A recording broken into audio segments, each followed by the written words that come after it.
بددعا صرف الفاظ نہیں ہوتے، جس کو دکھ دو اس کی آہ بھی بددعا بن جاتی ہے، اور رب بہت انصاف کرنے والا ہے۔ صرف دکھاوے کے لیے اچھا بننا برے ہونے سے بھی زیادہ برا ہے۔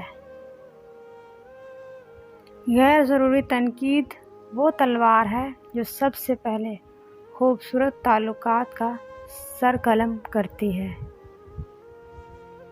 نہ چاہو اتنا ہمیں چاہتوں سے ڈر لگتا ہے، نہ آؤ اتنا قریب ہمیں جدائی سے ڈر لگتا ہے۔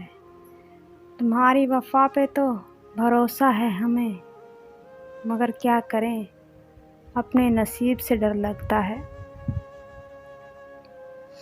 وقت کی ایک بہت اچھی عادت یہ ہے، جیسا بھی ہو گزر جاتا ہے۔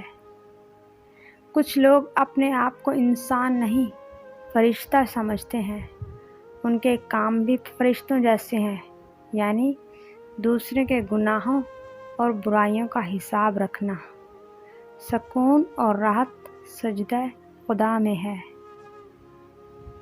دوست بنانے سے پہلے کبھی کسی کے چہرہ کو مت دیکھو، بلکہ اس کے اخلاق اور چاہت کو دیکھ، کیونکہ اگر سفید رنگ میں وفا ہوتی تو نمک زخموں کی دوا ہوتی۔ صاف نیت سے مانگا جائے تو رب نصیب سے بڑھ کر دیتا ہے۔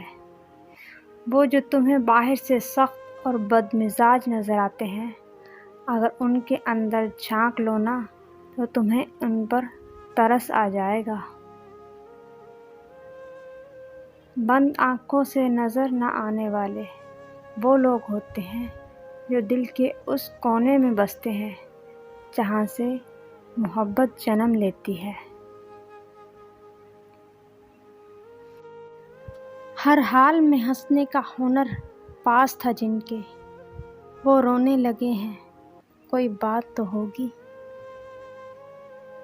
پتہ نہیں ایسا کیوں ہوتا ہے، ہم جس پر اعتبار کرتے ہیں وہ ہمیں اندھا کیوں سمجھنے لگ جاتا ہے۔ ویڈیو اچھی لگے تو لائک کریں اور چینل کو سبسکرائب کر دیں۔